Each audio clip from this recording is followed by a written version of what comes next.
नमस्कार। तो आज हम सीखेंगे कि how to rotate a shape with the help of given angle. कि अगर आपको एक एंगल गिवन है तो आप किसी भी शेप को कैसे रोटेट कर सकते हो clockwise and anti clockwise from the given centre of rotation. और इसमें हम विद और विदाउट ट्रेसिंग पर दोनों समझेंगे कि अगर आपके पास ट्रेसिंग पर नहीं हो तो कैसे करना है, और अगर ट्रेसिंग पर होता है तो कैसे करना है आपको। तो उसको समझने से पहले आपको एक पैटर्न पता होना चाहिए कि इस पैटर्न में आप इस क्वेश्चन को सॉल्व करोगे अगर आपके पास ट्रेसिंग पर नहीं है तो यहाँ पे पैटर्न जो होगा वो इस वे में फॉलो होगा। ठीक है, अब ये पैटर्न कैसे यूज करना है वो एग्जांपल के थ्रू समझ में आएगा आपको। तो यहाँ पे एग्जांपल दिया हुआ है आपको कि जो रेक्टेंगल है इसको रोटेट करना है आपको 90 डिग्री क्लॉकवाइज। ओके, सो जब भी आपको रोटेशन बनाना होगा, रोटेशन ड्रॉ करना होगा, तो आपको ध्यान रखना है कि जो सेंटर ऑफ रोटेशन है उससे फिगर कितना दूर है हॉरिजॉन्टली एंड वर्टिकली। तो उसके जो वर्टिसेस है, जो भी फिगर के जितने वर्टिसेस है वो कितने हॉरिजॉन्टल फॉरवर्ड बैकवर्ड मूव कर रहे हैं और कितना वर्टिकल अपवर्ड डाउनवर्ड मूव कर रहे हैं वो आपको देखना पड़ेगा। तो अभी हम एक काम करते हैं, इस पॉइंट को डिस्कस करते हैं। तो ये पॉइंट अगर आप ध्यान से देखोगे तो सेंटर ऑफ रोटेशन से ये basically 1 forward and 3 upward distance पे। तो अगर हम इस पैटर्न की बात करें तो अगर आपका फिगर जो ओरिजिनल फिगर है अगर वो फॉरवर्ड अपवर्ड मूव करता है तो उसका जो रोटेशन बनेगा वो डाउनवर्ड फॉरवर्ड बनेगा। तो हमने क्या देखा अभी कि जो ओरिजिनल फिगर है वो फॉरवर्ड 1 फॉरवर्ड 3 अपवर्ड है। तो जो रोटेशन क्रिएट होगा वो 1 डाउनवर्ड और 3 फॉरवर्ड क्रिएट होगा। तो 1 डाउनवर्ड, अगर आपको 1 डाउनवर्ड क्रिएट करना है तो 1 डाउनवर्ड क्या आएगा, देखो 1 डाउनवर्ड एंड 3 फॉरवर्ड जब जाओगे आप तो यहाँ पे पॉइंट निकल के आएगा। तो यहाँ पे आपका ये पॉइंट रोटेट हो रहा है। नेक्स्ट पॉइंट की बात करते हैं। सपोज कि भाई ये नेक्स्ट पॉइंट है आपका, ये नेक्स्ट पॉइंट कितना दूर है इस फिगर से, ये लगभग 3 फॉरवर्ड एंड 3 अपवर्ड है। तो नेक्स्ट रोटेशन ड्रॉ होगा वो क्या हो जाएगा, 3 डाउनवर्ड एंड 3 फॉरवर्ड। तो यहाँ पे निकल के आएगा रोटेशन। ऐसे ही नेक्स्ट पॉइंट की अगर हम बात करें, ये थर्ड पॉइंट जो है आपका, जो ये थर्ड पॉइंट यहाँ बनेगा, ये कितना दूर है इस फिगर से, देखो इस फिगर से ये point basically 1 2 3 forward and 1 2 3 4 5 6, 3 forward 6 upward है। तो क्या हो जाएगा, 3 डाउनवर्ड एंड 6 फॉरवर्ड। तो कैसे हो जाएगा, 1 2 3 डाउनवर्ड, 1 2 3 4 5 6, 6 फॉरवर्ड। तो लास्ट पॉइंट की बात करते हैं। लास्ट पॉइंट आपको यहाँ पे दिया हुआ है, तो ये कितना दूर है, देखो ध्यान से अगर देखें तो इसको, ये 1 फॉरवर्ड एंड 1 2 3 4 5 6 अपवर्ड है। तो हम क्या करेंगे, 1 डाउनवर्ड एंड 6 फॉरवर्ड। तो 1 है ना, 1 डाउनवर्ड हो जाएगा एंड 1 2 3 4 5 6 फॉरवर्ड हो जाएगा। तो इस तरह से आप इसको ड्रॉ करोगे तो यहाँ पे फिगर जो बन के आएगा वो इस तरह से बनेगा रोटेट होने के बाद। ठीक है, एक बार आंसर चेक लेते हैं हमने सही किया कि नहीं किया। The answer is correct. तो इस तरह से विदाउट ट्रेसिंग पर आप पैटर्न की हेल्प से इजीली रोटेशन फाइंड कर सकते हो। अगर अपन को अगर सपोज ट्रेसिंग पर अवेलेबल है हमारे पास तो कैसे करना है। तो अगर ट्रेसिंग पर हमारे पास अगर अवेलेबल है तो कैसे करोगे आप उसको, ट्रेसिंग पर को आप लोगे और ट्रेसिंग पर को आप सेंटर रोटेशन प्लेस करोगे और बस वो करना क्या है, आपको उसको रोटेट करना है 90 डिग्री क्लॉकवाइज। जैसे आप 90 डिग्री क्लॉकवाइज रोटेट करोगे तो इस तरह से आपका ये फिगर निकल के आएगा। आई थिंक समझ में आ गया होगा आपको कि हम विदाउट ट्रेसिंग पर और विद ट्रेसिंग पर कैसे कर रहे हैं। ट्रेसिंग पर से वापस देख लो कैसे करना है आपको।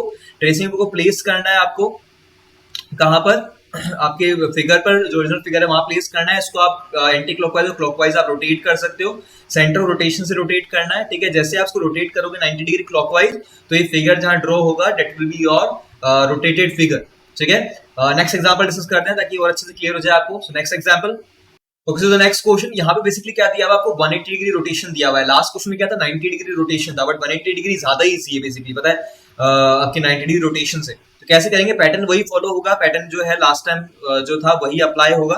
बट ध्यान के रखना है 180 डिग्री में अगर डाउनवर्ड है तो उसका 180 डिग्री रोटेशन अपवर्ड हो जाएगा, फॉरवर्ड है तो बैकवर्ड हो जाएगा उसका। ठीक है, तो वो चीज आपको ध्यान रखनी है। तो पहले हम बात करते हैं इस पॉइंट की। तो ये बेसिकली क्या है, 2 पॉइंट डाउनवर्ड जा रहा है, तो नया पॉइंट निकल के कहाँ आएगा रोटेशन के बाद, 2 पॉइंट अपवर्ड, तो यहाँ आ जाएगा। नेक्स्ट पॉइंट की अगर हम बात करें तो नेक्स्ट पॉइंट जो है 4 पॉइंट डाउनवर्ड है, 1 2 3 एंड 4। तो नया पॉइंट कहाँ निकल के आएगा, 4 पॉइंट अपवर्ड। तो 4 पॉइंट अपवर्ड कहाँ हो जाएगा, यहाँ पर आ जाएगा। और लास्ट पॉइंट की अगर हम बात करें तो लास्ट पॉइंट जो अवेलेबल है वो यहाँ पर अवेलेबल है। वो कितना आ रहा है, देखो ध्यान से, वो यहाँ पर आ रहा है basically 2 point downward and 3 point forward. तो 2 पॉइंट डाउनवर्ड मतलब 2 पॉइंट अपवर्ड हो जाएगा और 3 पॉइंट फॉरवर्ड मतलब 3 पॉइंट बैकवर्ड हो जाएगा। तो 2 अपवर्ड और 3 बैकवर्ड मतलब कि पॉइंट यहाँ आ जाएगा आपका। तो जब इसको मिलाएंगे तो कैसे बनेगा फिगर आपका, ये इस वे में क्रिएट होगा फिगर। तो this is your 180 degree rotation. एक बार चेक कर लेते हैं आंसर सही किया है कि नहीं किया हमने। The answer is correct. अगर आप इसको ट्रेसिंग पेपर से करोगे तो कैसे करेंगे वो भी चेक कर लेते हैं एक बार। तो ट्रेसिंग पेपर को आप यूज करोगे तो जहां पे सेंटर रोटेशन है वहीं पे प्लेस करना है। इसको आप क्लॉकवाइज एंटी क्लॉकवाइज रोटेट कर सकते हो। 180 डिग्री में कोई एंटी क्लॉकवाइज क्लॉकवाइज नहीं होता है। 180 डिग्री जहां पे भी आप रोटेट करोगे सेम पोजीशन पे आएगा। जैसे आप इस फिगर को ट्रेसिंग पेपर को रोटेट करोगे तो इस तरह से आपका आंसर निकल के आएगा 180 डिग्री रोटेशन पे। ठीक है, तो आई होप समझ में आ गया हो कि आप किस वे में कर रहे हैं। कुछ और एग्जांपल से डिस्कस कर रहे हैं ताकि अच्छे से और क्लियर हो जाए आपको।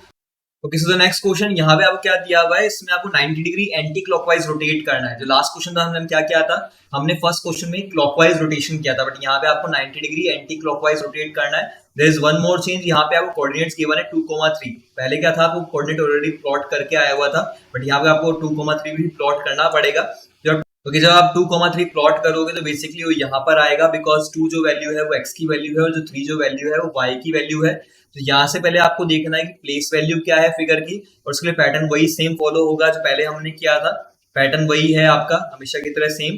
तो यहाँ पे जो आपको प्लेस वैल्यू को चेक करोगे तो पहले हम बात करते हैं इस वाले पॉइंट की। तो अगर इसको ध्यान से आप देखोगे तो क्या हो रहा है, ये 1 फॉरवर्ड एंड 1 डाउनवर्ड जा रहा है। तो ध्यान से वापस आप यहाँ पे क्या हो रहा है, 1 फॉरवर्ड एंड 1 डाउनवर्ड जा रहा है। तो अगर हम बात करें फिगर में पैटर्न में बात करें, तो अगर हम फॉरवर्ड डाउनवर्ड की बात करें तो उसका एंटी क्लॉकवाइज कैसे बनेगा, अपवर्ड फॉरवर्ड बनेगा।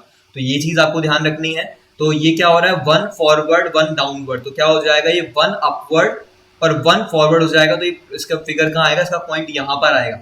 सेकंड पॉइंट हम बात करते हैं, सेकंड पॉइंट हम इसकी बात करते हैं। तो ये क्या हो रहा है, ये बेसिकली 1 2 3 फॉरवर्ड एंड 1 डाउनवर्ड जा रहा है। वापस देखो 1 2 3 फॉरवर्ड एंड 1 डाउनवर्ड है। तो 3 फॉरवर्ड 1 डाउनवर्ड मतलब क्या हो गया, 3 अपवर्ड 1 फॉरवर्ड हो जाएगा। तो 3 अपवर्ड मतलब 1 2 3 एंड 1 फॉरवर्ड मतलब यहाँ पे पॉइंट आएगा।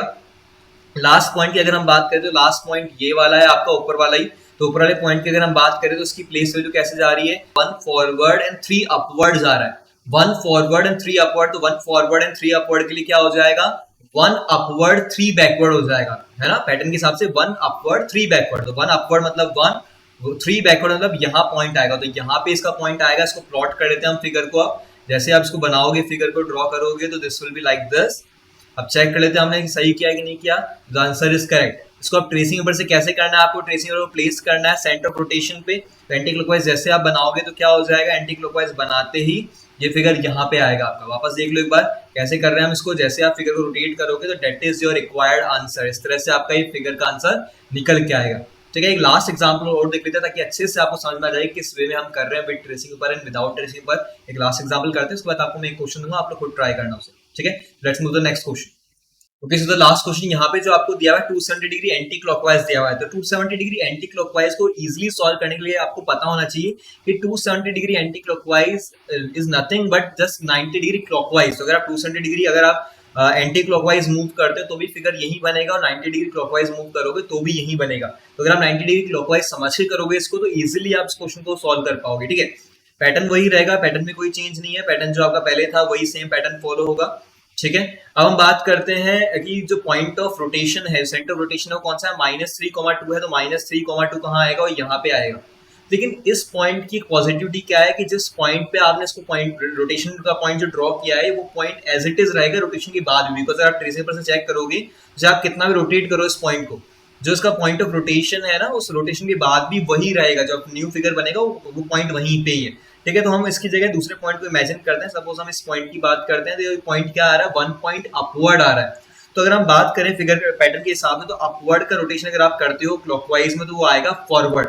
ठीक है, तो यहाँ पे मैं लिख देता हूँ अपवर्ड का रोटेशन क्या हो रहा है, फॉरवर्ड हो रहा है। ठीक है, तो हम क्या करेंगे यहाँ पे, जैसे अपवर्ड का रोटेशन आप करोगे 1 अपवर्ड की जगह क्या हो जाएगा, 1 फॉरवर्ड, तो नया पॉइंट यहाँ पे आ जाएगा। नेक्स्ट पॉइंट की अगर हम बात करें तो नेक्स्ट पॉइंट इसकी बात करते हैं तो यहाँ पे अगेन 1 पॉइंट क्या हो रहा है, अपवर्ड ही जा रहा है। 1 पॉइंट अपवर्ड 1 पॉइंट बैकवर्ड। तो 1 पॉइंट अपवर्ड मतलब 1 पॉइंट फॉरवर्ड। और अगर हम बैकवर्ड की बात करें यहाँ पे, अगर हम बैकवर्ड की बात करें फिगर के हिसाब से तो क्या जाएगा, वो अपवर्ड जाएगा। तो हम क्या करेंगे यहाँ पे 1 पॉइंट फॉरवर्ड और 1 पॉइंट अपवर्ड जाएंगे तो नया पॉइंट कहाँ आएगा, वो यहाँ पे आएगा। नेक्स्ट अगर हम बात करें, नेक्स्ट पॉइंट जो है आपका वो यहाँ पर आएगा। तो ये पॉइंट क्या आ रहा है, 2 पॉइंट अपवर्ड। देखो क्या आ रहा है, 2 point upward and 1 point backward. तो 2 पॉइंट अपवर्ड का मतलब क्या हो गया, 2 पॉइंट फॉरवर्ड, और 1 बैकवर्ड का मतलब क्या हो गया, 1 अपवर्ड। तो मतलब क्या हो जाएगा यहाँ पे 2 फॉरवर्ड एंड 1 अपवर्ड। तो यहाँ पे पॉइंट आएगा इसका। ठीक है, उसके बाद हम बात करें नेक्स्ट वाले पॉइंट की। जो ये पॉइंट आपको दिया हुआ है, इस पॉइंट को क्या कैसे बनाया इसने, 2 upward and 2 backward. 2 upward 2 backward क्या हो जाएगा, 2 फॉरवर्ड 2 अपवर्ड। ठीक है, तो 2 फॉरवर्ड एंड 2 अपवर्ड, ये पॉइंट यहाँ आ जाएगा आपका। और लास्ट पॉइंट की अगर हम बात करें, लास्ट पॉइंट जो आपको ये वाला दिया हुआ है इसमें क्या हो रहा है, जस्ट 2 पॉइंट बैकवर्ड है। तो 2 पॉइंट बैकवर्ड मतलब क्या हो जाएगा, 2 पॉइंट अपवर्ड हो जाएगा। तो 2 पॉइंट अपवर्ड जाओगे तो कहाँ आएगा, 1 एंड 2, तो यहाँ पे आएगा। तो इसको फिगर को हम प्लॉट करते हैं। फिगर कैसे बनेगा, ये वाला figure will be like this. इस तरह आपको सारे पॉइंट्स को मिलाना है, ठीक है। तो इस तरह से फिगर ड्रॉ होगा आपका। इसको चेक कर लेते हैं हम लोग कि फिगर सही बनाया है कि नहीं बनाया हम लोगों ने। So the solution is correct. एक बार ट्रेसिंग पर चेक कर लेते हैं। ट्रेसिंग पर से कैसे करना है आपको, ये जो फिगर आपको दिया हुआ है इस वे में, इसको आपको बेसिकली रोटेट करना है 270 डिग्री एंटी क्लॉकवाइज। तो अगर आप एंटी क्लॉकवाइज रोटेट कर दो तो कैसे होगा, क्योंकि जैसे आप इसको रोटेट करोगे 270 डिग्री एंटी क्लॉकवाइज, तो इस तरह से फिगर आपका ड्रॉ हो जाएगा। तो आई होप सबको समझ में आ गया होगा कि किस वे में आप विदाउट ट्रेसिंग पर एंड विद ट्रेसिंग पर कैसे कर सकते हो। स्टिल अगर किसी के डाउट्स है तो please drop in comment box and the next question is for you all now.